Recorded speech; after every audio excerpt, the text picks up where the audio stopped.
L'histoire de la vigne et du vin est si ancienne qu'elle se confond avec l'histoire de l'humanité. La vigne et le vin ont représenté un élément important des sociétés, intimement associé à leur économie et à leur culture.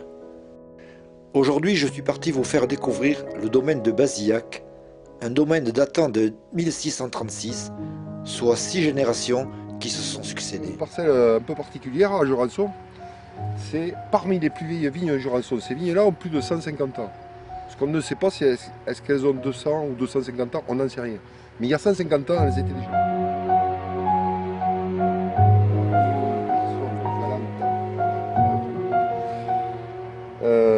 Elles ont toute une histoire, peut-être davantage que beaucoup d'hommes d'ailleurs, parce qu'elles ont connu des générations, elles ont connu des guerres, et elles sont toujours là à donner et à nous offrir le meilleur de ce qu'elles ont.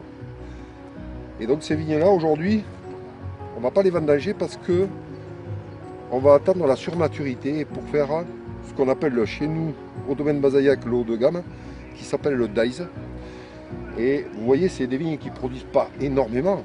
On ne va pas leur demander, en plus à cet âge-là, d'être très très productives, mais par contre de faire d'excellents raisins pour pouvoir faire un nectar, pour pouvoir faire quelque chose de très concentré avec beaucoup d'arômes. Ces raisins-là, c'est ce que je disais tout à l'heure, là c'est au vigneron de jouer. Le viticulteur, il a fait tout son travail. Et aujourd'hui, tout ce qu'il y a là est très joli. Et pourquoi aujourd'hui on vendange en fait? Parce que quand on a, comme aujourd'hui, ce qu'on appelle le fun, ce vent de sud là, qui fait qu'à 8 h du matin on peut être en t-shirt et en short, même au 20 octobre, il faut profiter, comme je disais tout à l'heure, de ce que nous offre Dame Nature. Donc profitons-en, régalons-nous et essayons de faire ce qu'il y a de mieux.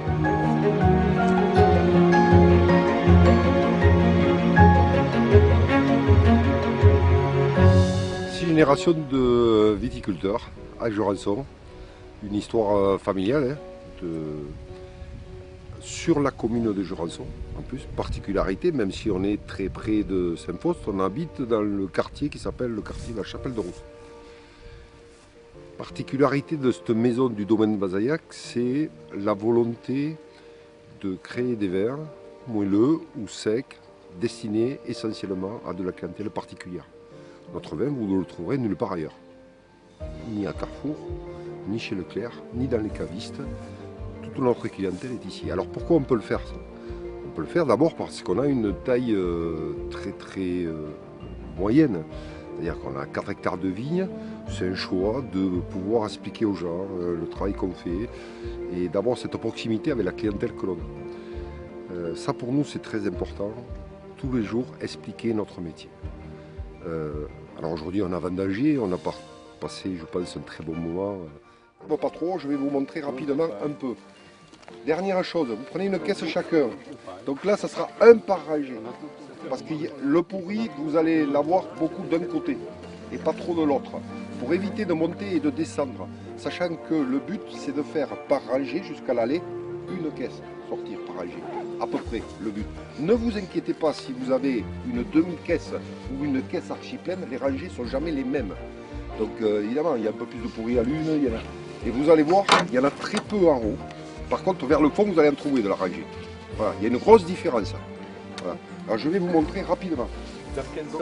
Après les vendages, pour ça, ça fait partie des choses qui sont très importantes pour nous. Expliquer la culture d'un Béarnais à Jurançon, expliquer ce que c'est, au travers de ses productions, d'une certaine façon de vivre. Et ça, pour nous, c'est primordial. C'est un peu notre fibre et on y tient beaucoup. Donc on fait des vins un peu, je dirais, quelque part à notre image de ce que l'on aime, de ce qu'on souhaite, c'est-à-dire aller chercher toujours quelque chose d'encore mieux. Je pense qu'on a fait des énormes progrès sur les secs, notamment. Et après, il y a une vraie culture, une vraie tradition sur les moelleux. Alors là, on est sur des gros mansins qui sont un peu exceptionnels, comme vous allez pouvoir le voir. On s'est beaucoup occupé de ces gros mansins-là. Et donc aujourd'hui, au 20 octobre, ils ont un état sanitaire qui est vraiment exceptionnel. Ils sont vraiment magnifiques. C'est des raisins qui sont à 14 aujourd'hui, même un peu plus. Et en fait, quand on voit ces belles grappes dorées là, avec une maturité extrêmement régulière, Et ça, on l'a réussi en fait parce qu'on a à la fois éclairci, il y a des grappes qu'on a sorties, et surtout on a beaucoup effeuillé, et on a coupé tous les gourmands qu'il y avait, avec un palissage qui n'est pas fait à la machine, mais qui est fait à la main.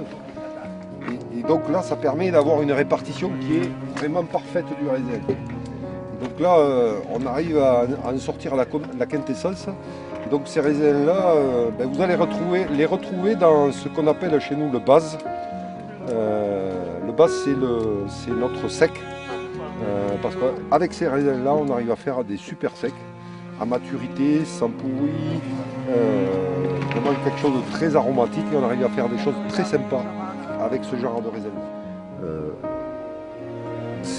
Ces 6 générations-là, au fil du temps, chacune a apporté sa pierre à l'édifice. C'est toujours compliqué, en fait, quand vous venez dans cette culture-là, d'amener toujours quelque chose de nouveau. Aujourd'hui, j'ai un fils qui a 29 ans, et je sais qu'il va reprendre cette suite-là. J'en suis très fier. Et je suis très content parce qu'en fait ça se fait dans un contexte qui est familial avec ma femme qui s'occupe beaucoup des clients et de la réception.